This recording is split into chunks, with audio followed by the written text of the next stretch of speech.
Nuevamente, muy buenos días a todos. Sí, esperando que se encuentren bien de salud en sus casas. Sí, arrancamos con este tema tan interesante, tan importante como tal en lo que es la materia y bueno, la carrera en sí. Sí, el término trigémino, sí, hace referencia o hace comparación con lo que es trillizos.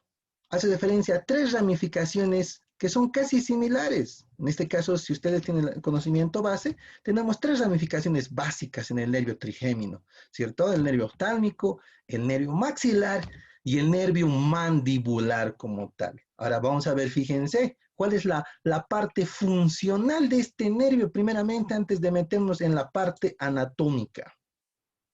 Como pueden ver acá, vamos a agarrar mi puntero, ¿sí? Ahí claramente podemos ver el territorio de inervación superficial de lo que representa la cabeza y el cuello. Entonces, habíamos dicho que el nervio trigémino hace referencia a sus tres ramificaciones fundamentales. Ahí está la rama oftálmica, el territorio de la rama oftálmica, ahí claramente el territorio de la rama maxilar y ahí el territorio de la rama mandibular. Sucede que este nervio trigémino con sus tres ramas es un nervio sensitivo motor, sensitivo motor. Como pueden ver, por su parte sensitiva, va a recoger todos los estímulos presentes en lo que es la cara y a su vez, ¿sí? También va a recoger estímulos profundos a nivel de cavidad orbitaria, cavidad nasal, cavidad bucal, y en la parte más profunda va a recoger la sensibilidad de la dura madre craneal como tal. Entonces, un gran territorio, tanto superficial, profundo e inclusive interno a nivel intracraneal. Por su parte motora, una de sus ramas es una rama sensitivo-motora. En este caso nos vamos a referir a la rama mandibular. Esta rama mandibular es una rama ya mixta como tal, ¿cierto? Entonces, si analizamos la rama oftálmica, es totalmente sensitiva. La rama maxilar va a ser totalmente sensitiva. En cambio, la rama mandibular va a ser mixta, sensitiva y motora como tal. ¿Pero qué es lo que se mueve gracias a esta parte motora? Pues gracias a esta parte motora va a animar a los músculos de la masticación, que lo hemos visto ya en temas anteriores, ¿cierto? Entonces anima al músculo temporal, al macetero, al pterigoideo lateral, al pterigoideo medial, a ese quinto masticador que por ahí lo describieron también, al esfenomandibular, y aparte de animar a estos masticadores, también va a tener control sobre otros músculos, el músculo miloioideo, el vientre anterior del digástrico, el tensor del velo del paladar, el tensor del tímpano como tal. Como pueden ver, ahí tengo bastante amplio el territorio como tal. Pero fíjense, hablemos de esta rama oftálmica. Vean, fíjense el territorio de la rama oftálmica y a nivel superficial, vean cómo está recogiendo la sensibilidad de la parte anterior del cuero cabelludo, de la piel de la frente, del párpado superior, del dorso nasal, del lóbulo de la nariz, del territorio superficial. Si me voy metiendo más profundamente,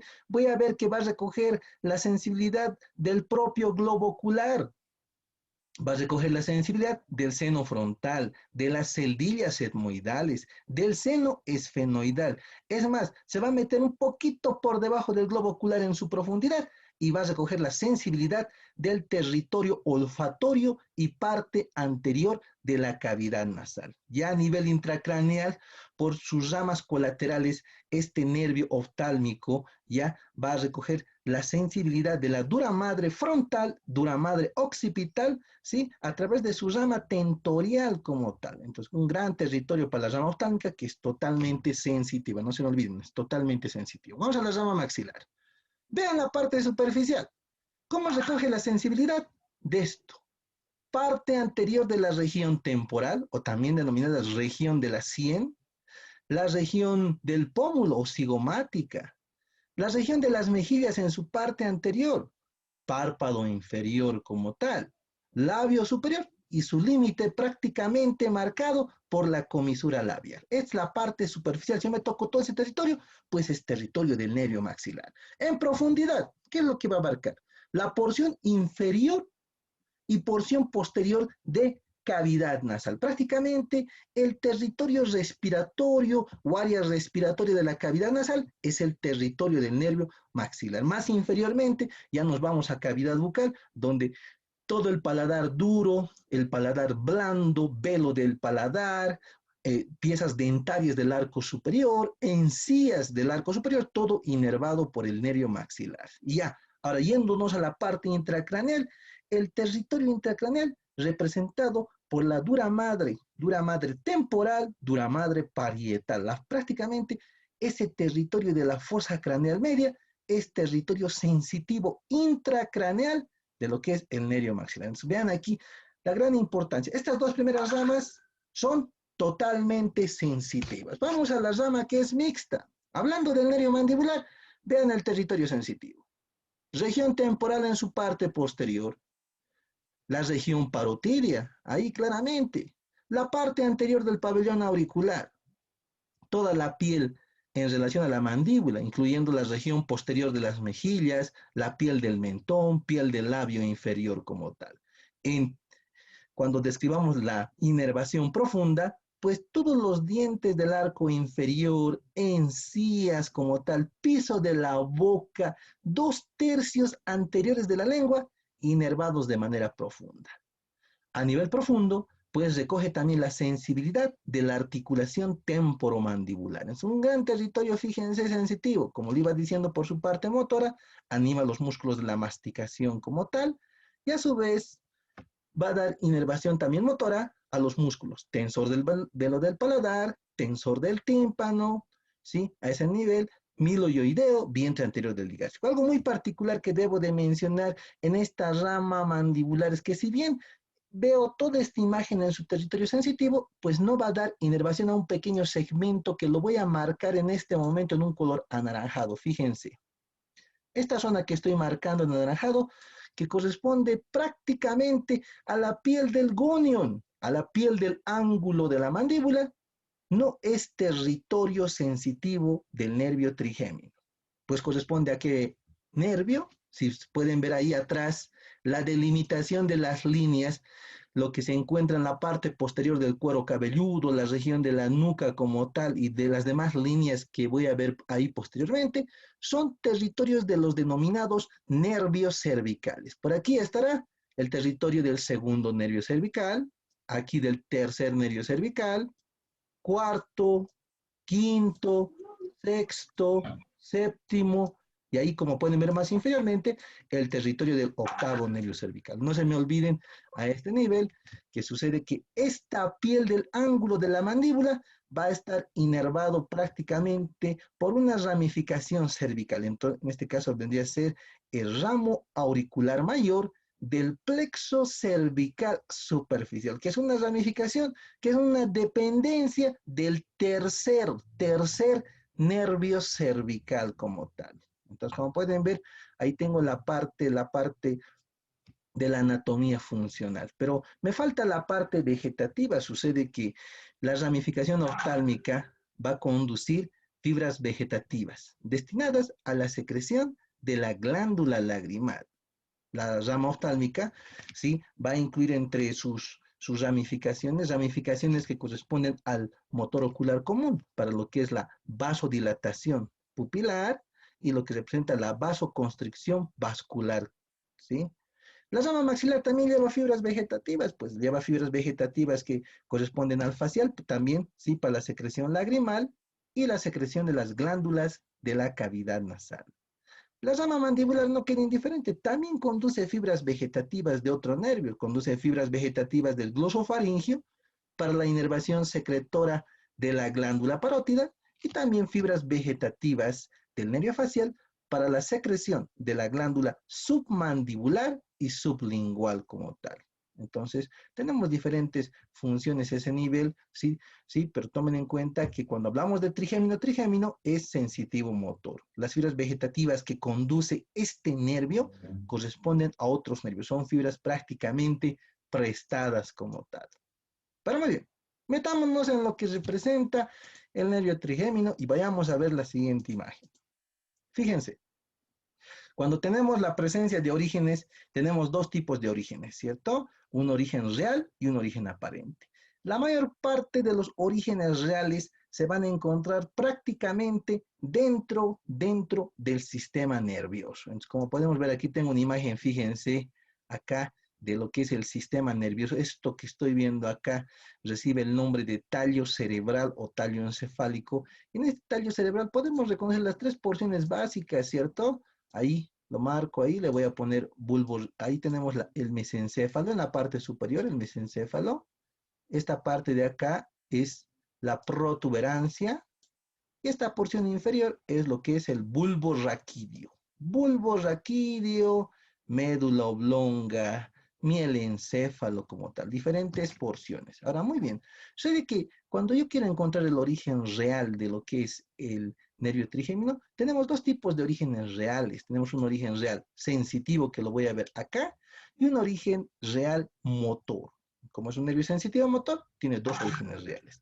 El origen real sensitivo se encuentra prácticamente fuera del sistema nervioso, se encuentra en un ganglio. Sucede que todos los orígenes reales sensitivos en los pares craneales están en estructuras denominadas ganglios como tal. Sabemos bien que es el ganglio, ahí lo tengo claramente con el puntero rojo, es el ganglio trigeminal, semilunar de Gasser como tal. Ahí lo tengo aquí, fíjense esta imagen de la base del cráneo y podemos ubicar a este ganglio que lo tengo aquí al aire, aquí, metido prácticamente en la parte medial, ¿sí? De lo que es la fosa craneal media. Y como nos dice la literatura, y lo voy a pintar aquí en la imagen, sucede que tiene una forma semilunar. Y lo vamos a pintar en un color verde, fíjense. Ahí lo voy a delimitar. Ahí está la clásica forma semilunar de mi ganglio trigeminal. Entonces, en su descripción anatómica podemos decir lo siguiente, que presenta una cara superior, sucede que la cara superior de este ganglio está cubierto de dura madre. La dura madre va a generar una envoltura, puede ser netamente fibrosa u osteofibrosa en relación a lo que representa el hueso temporal, ¿sí? Esa dura madre, ¿sí? Forma parte del cavum de Meckel como tal. Eso es en la cara superior. La cara inferior. La cara inferior de este ganglio está apoyado, como pueden ver en esta imagen de la base craneal, en la parte más anterior de la cara anterosuperior de la porción petrosa del temporal. A ese nivel podemos decir que este ganglio ha labrado una fosa, la fosita del ganglio de Gasser, la impresión trigeminal. Entre este ganglio y lo que es la porción ósea, van a discurrir los nervios petrosos, mayores, menores, profundos como tal. Y más profundamente, si yo escarbo la parte ósea, hemos de poder encontrar que en relación a esa cara inferior, hemos de poder encontrar a la arteria carótida interna. Pero muy bien, ya tenemos dos caras. Vamos a bordes como tal. Vamos a marcar los bordes en un color rosado. Fíjense, este borde que lo pinto en rosado es el denominado borde anterolateral. Le voy a poner ahí anterolateral o anteroexterno. Este otro borde que casi es rectilíneo en mi imagen, vendría a ser el borde posteromedial. Posteromedial. Tenemos aparte una extremidad anterior, tenemos una extremidad posterior. Vamos a describir los bordes como tal. Si se fijan bien, aquí de todos los bordes debo de tomar en cuenta que el borde anteroexterno o anterolateral está dando nacimiento a las tres ramificaciones de mi nervio trigémino. En este caso, fíjense a este nivel cómo se origina la rama oftálmica, ahí fíjense, destinado prácticamente a la cavidad orbitaria, pues para ingresar a la cavidad orbitaria va a tener que atravesar la fisura orbitaria superior. Aquí tengo la rama maxilar seguidamente, ahí lo estoy pintando en verde, y la rama maxilar que la estoy pintando ahora en verde va a tener que atravesar el agujero redondo para poder ingresar a ese nivel, al trasfondo y a la fosa infratemporal.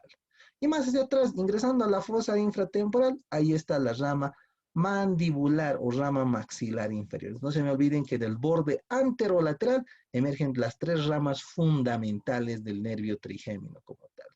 Borde posteromedial. Si analizo ahí el borde posteromedial, sucede que va a dar origen a un plexo. Ahí lo estoy dibujando.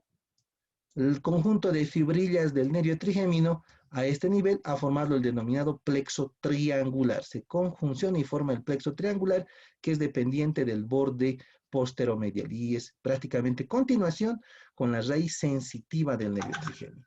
Extremidades. La extremidad anterior, ahí donde estoy con el punto rojo, sí, está en relación con el seno cavernoso.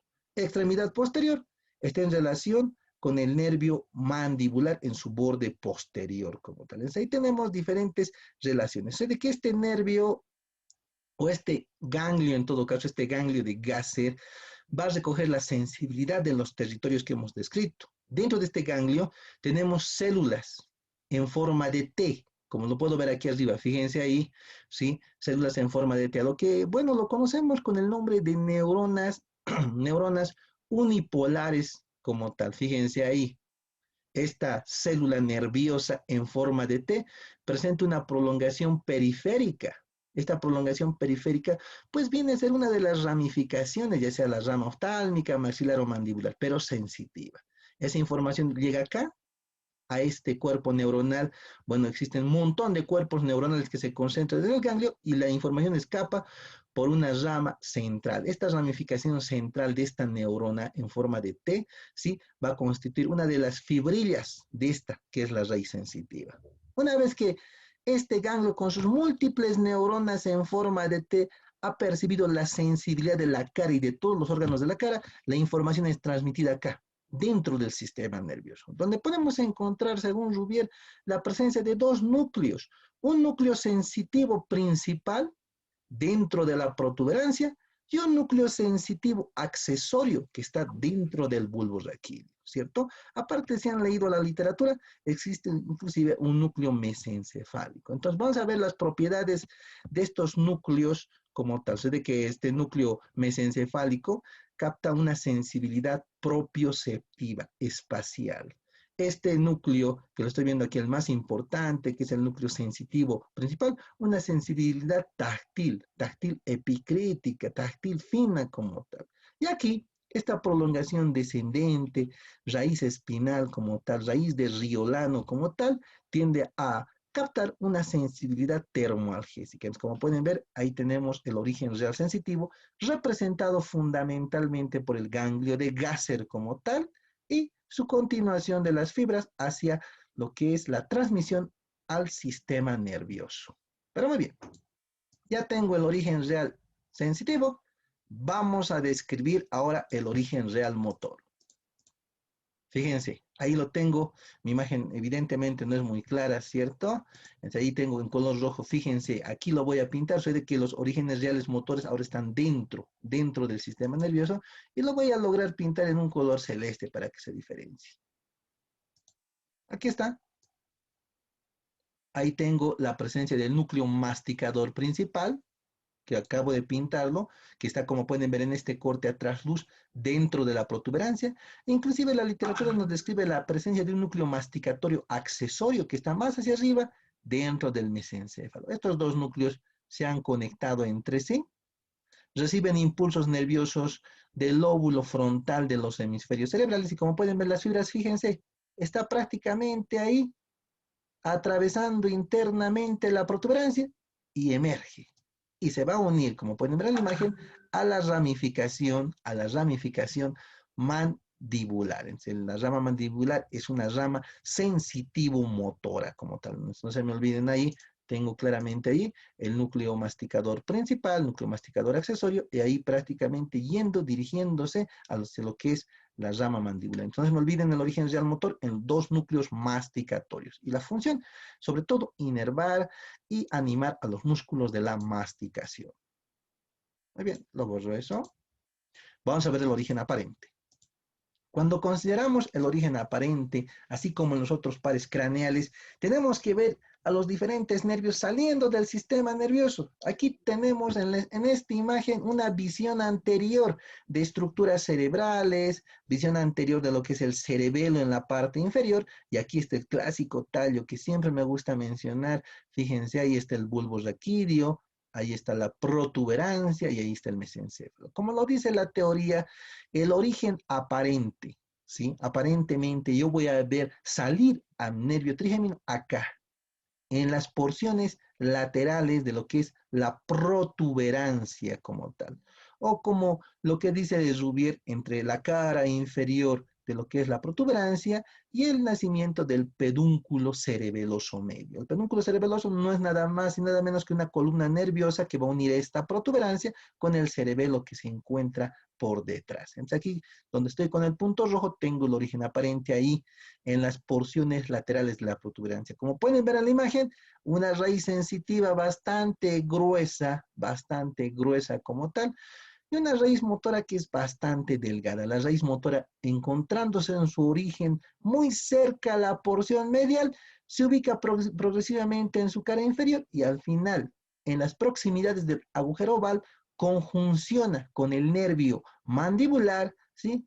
A ese nivel formando el plexo de Girard, ¿cierto? Ahí tenemos un plexito que se va a originar, pues esta ramificación motora que es tan delgadita va a tender a rodear y a abrazar a la rama mandibular para finalmente unirse y fusionarse con dicha rama. Pero muy bien, entonces ahí tengo el origen aparente en la protuberancia.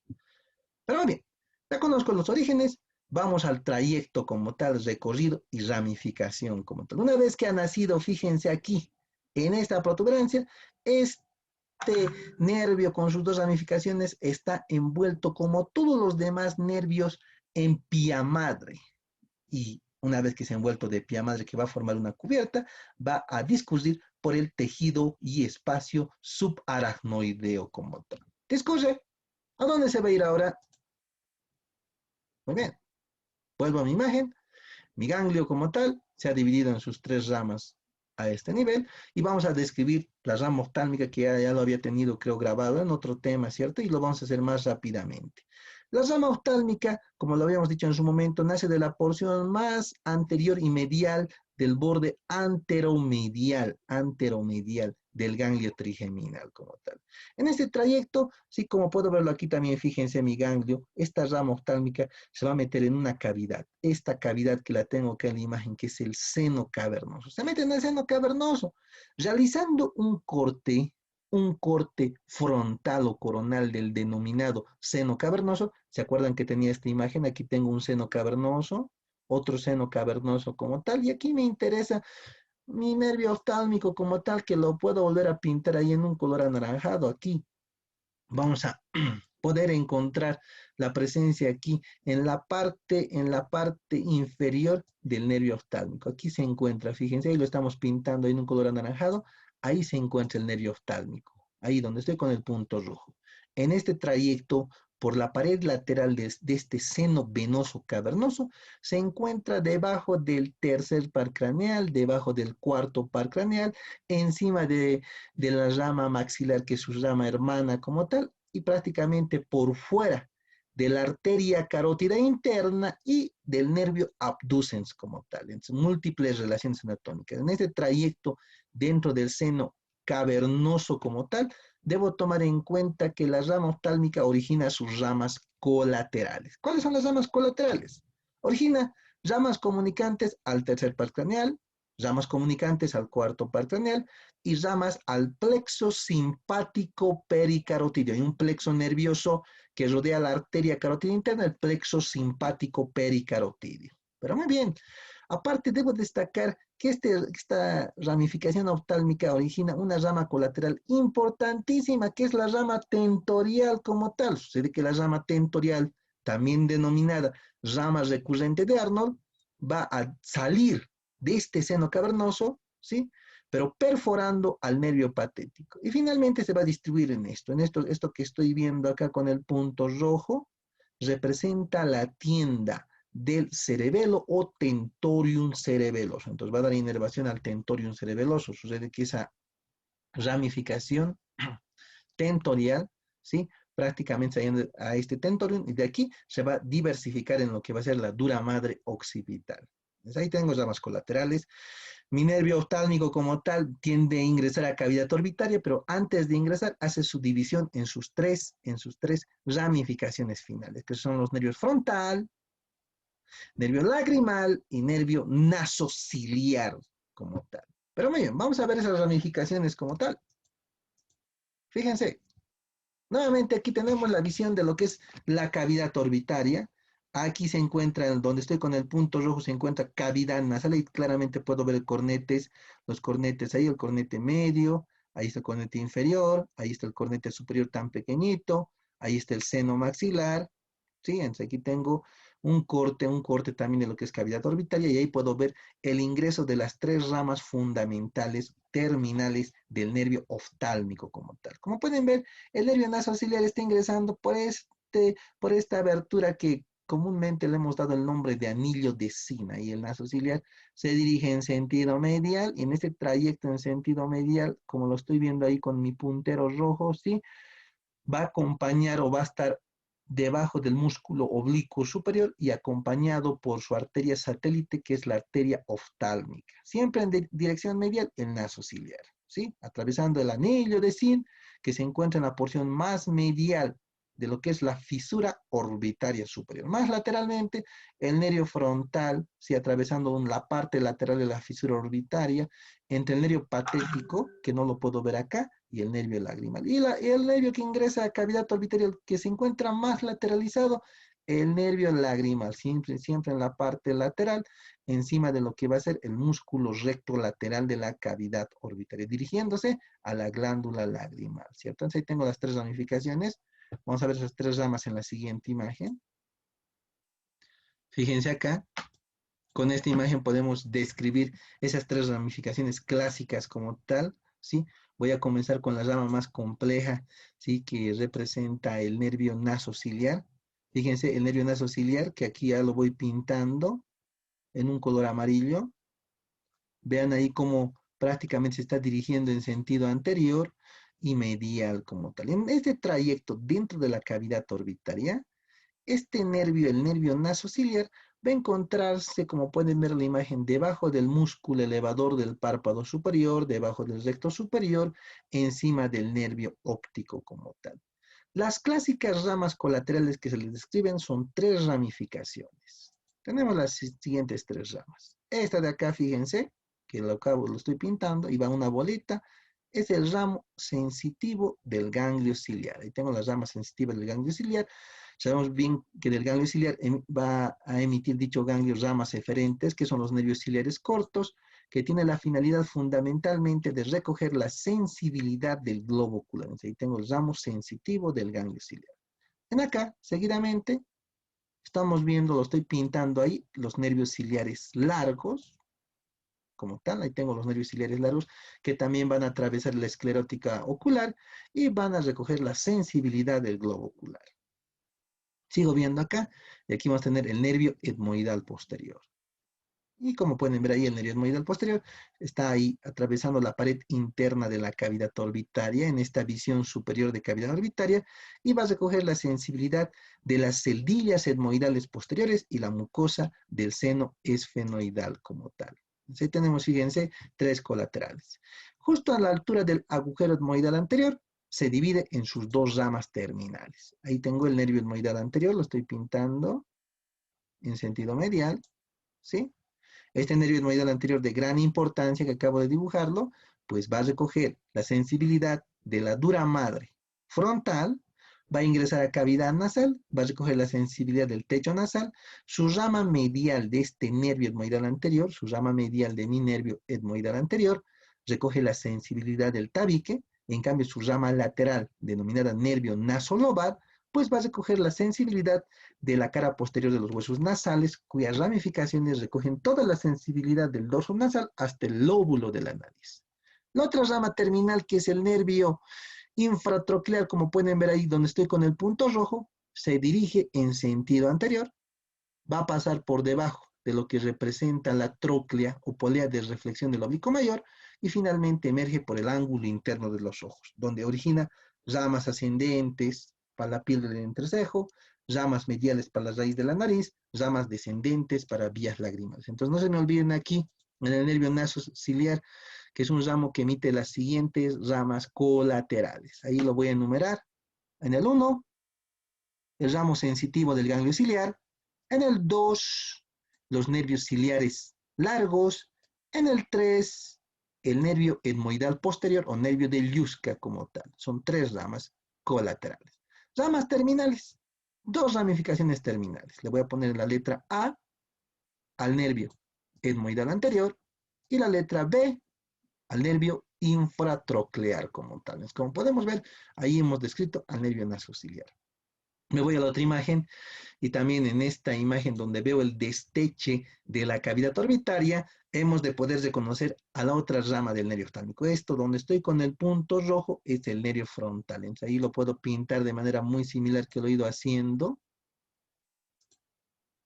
Entonces fíjense, ahí lo estamos pintando. Esta rama tan gorda, tan gruesa como tal, es el nervio frontal. Como nos dice la literatura, el nervio frontal es una rama que está prácticamente entre el techo orbitario y el músculo elevador del párpado superior. Si yo tengo en esta visión de la fosa craneal anterior, yo hago el desteche de cavidad orbitaria, siempre voy a poder visualizar ahí, a trasluz debajo de la periórbita, al nervio frontal. Cuando veo este nervio frontal, en su trayecto se va a dividir en dos ramas. Esta rama que lo estoy pintando ahora, esta es la rama lateral del nervio supraorbitario, también denominado nervio frontal externo.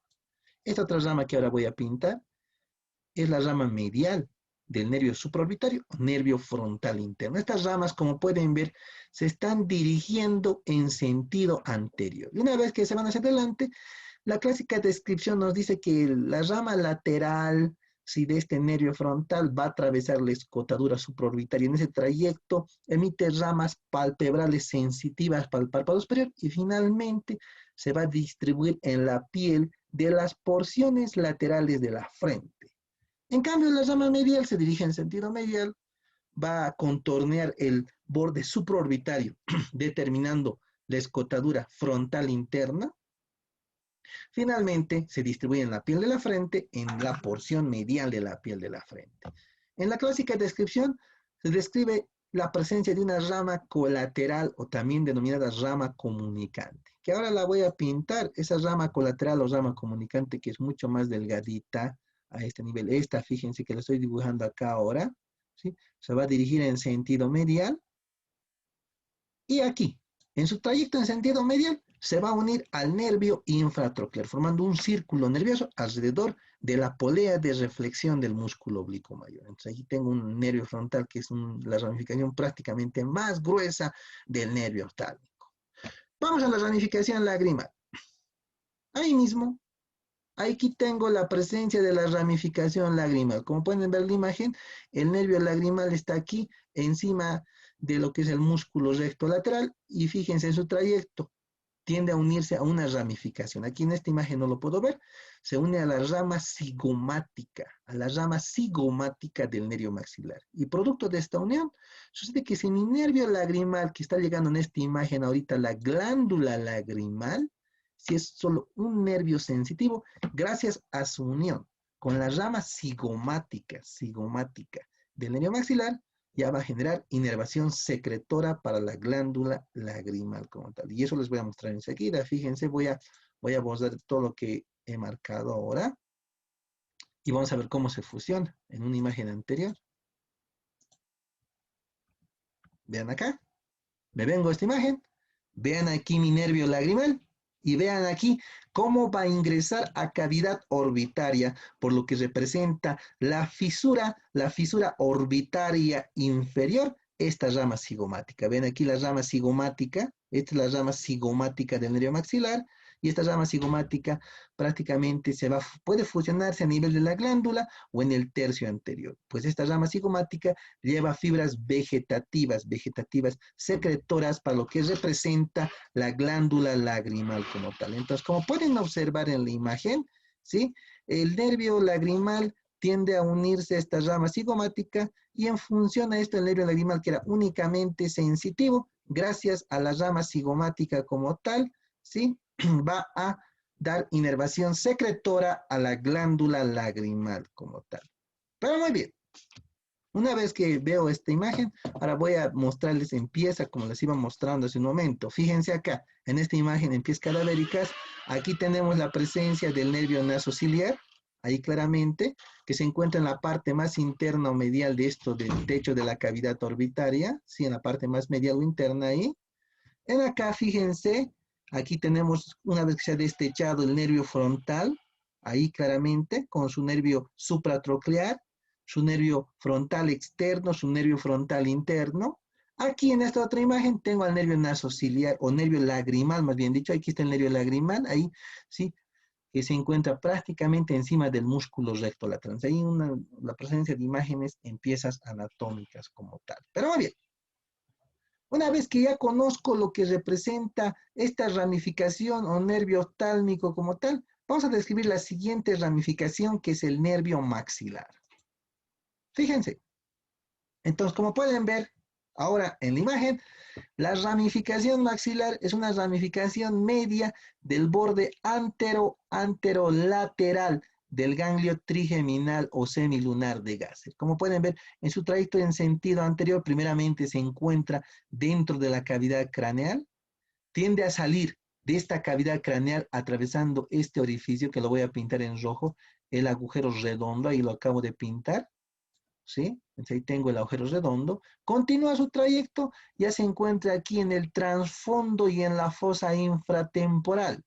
Una vez que se encuentra aquí en el transfondo y en la fosa infratemporal, tiene que ingresar a cavidad orbitaria. Y para poder ingresar a cavidad orbitaria, va a atravesar otro orificio. Este orificio que lo pinto en rojo ahora, corresponde a la fisura orbitaria inferior. Algo muy particular que debo de destacar de esta segunda rama, que es también sensitiva, que es el nervio maxilar, que una vez que va a ingresar a cavidad orbitaria, el nervio maxilar tiende a cambiar de nombre. Pues ahora, dentro de su trayecto, dentro de cavidad orbitaria, ahora recibe el nombre de nervio infraorbitario. Entonces recibe el nombre de nervio infraorbitario. Entonces, como pueden ver, atraviesa la fisura orbitaria inferior y este mismo nervio maxilar ahora es el nervio infraorbitario, que va a recorrer todo el piso orbitario, recorriendo el surco infraorbitario, el conducto infraorbitario y finalmente finalizando a nivel de lo que representa el agujero. Ahí lo voy a dibujar, finalizando a nivel del agujero infraorbitario como tal. Sus ramificaciones finales pueden llegarse a concentrar, como lo dice Rubier, en lo que es la fosa canina, que se encuentra más inferiormente. Entonces, como pueden ver, un trayecto irregular, ¿sí? En mi imagen se ve casi rectilíneo, pero tiene un trayecto en forma de bayoneta, ¿sí? Un trayecto bastante irregular de lo que representa el nervio maxilar como tal. Pero muy bien, en todo este trayecto que hemos descrito de mi nervio maxilar, que había cambiado a nombre de nervio infraorbitario, pues emite ramas colaterales. Vamos a ir pintando ahí las ramificaciones colaterales. Fíjense, en su trayecto emite las siguientes ramas, las voy a pintar en verde. Primeramente, una rama meningia, fíjense ahí, lo estoy pintando en verde. Esta rama meningia tiene su nacimiento a nivel intracraneal. Seguidamente emite ramificaciones pterigopalatinas, como pueden ver ahí, las ramas pterigopalatinas. Estas ramas pueden ser una, pueden ser dos como tal, y están destinadas a su conexión con esto. Ven aquí este